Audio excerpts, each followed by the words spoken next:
Looking for a bucket list adventure? Reporter and hiker Mark Arsenault took on what many call the greatest long-distance hike in the world, the Tour du Mont Blanc, a 12-day trek through the breathtaking Alps of France, Italy, and Switzerland. Mark spoke with my colleague, James Pendle. Welcome, Mark. Well, welcome back, actually. Oh, thank you very much. Nice to be here. There's a lot of hikes in the world. What inspired you to take this one? I think it was just something that we had worked our way up to. My wife and I had done a lot of day hikes, short treks, backpacking, then some longer treks. And we just thought like this would be not only a great way to sort of see Central Europe where we hadn't really spent any time, but a way to really test ourselves with a 107-mile hike, which was way longer than anything that we had ever done before. You're being modest. You're like, I do some day trips. You're a serious hiker. I'm not doing this tomorrow. You have some perspective.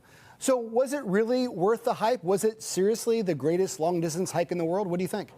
I think when you look at the scenery, I mean, the Alps are unbelievable. I mean, they are what mountains are supposed to look like, right? Jagged, gray, snow-capped, the valleys are green. We stopped for lunch at places where it's like almost too beautiful to be real. The trails were extremely steep, hard. They were, that's what I like. I like to have some physical and mental demand. I like the mental part of hiking, I think is also important. I like to have that challenge. So, I mean, it's certainly the greatest hike that we've ever done.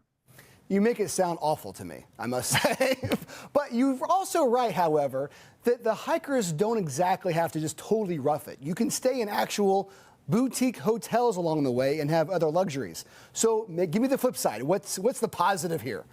Oh, the flip side is if you want to sleep on the ground and eat rehydrated meals and bathe with a little wet wipe tear out of a package, you can definitely do the Tour de Mont Blanc that way. But if you want to do it with a little more luxury, then you can stay in boutique hotels in little villages. You can stay in mountain huts called the refugios, which I don't know if you understand. Maybe I've ever been up to the Appalachian mountain huts. So there's something like that, except maybe bigger and maybe slightly more advanced.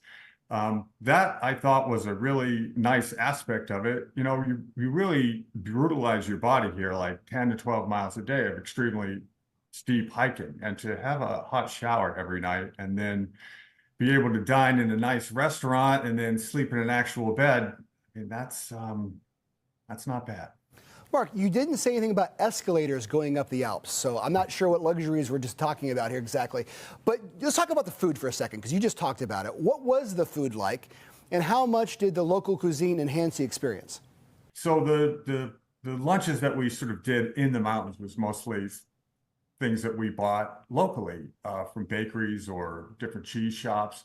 And then in the evenings, you end up either at a refugio, one of those mountain huts, or in a hotel somewhere. Then you would dine there, or you would explore the village and eat in the village. I mean, we had some, wonderful pasta meals and all their kinds of sort of northern Italian cuisine. It was pretty nice considering how hard you worked during the day to get there. Well, after conquering the Tour de Mont Blanc, what's the next adventure for you? Walking around Jamaica Pond?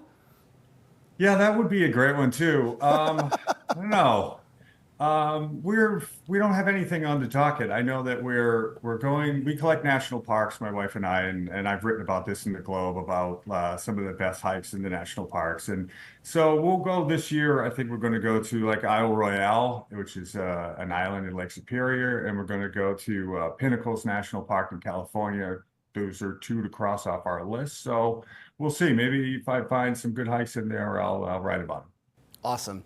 Reporter Mark Arsenault, thanks for joining us. Anytime, right on. Good to be here. For daily access to Boston Globe Today, all segments and episodes are available on demand in the Boston Globe app by clicking Watch.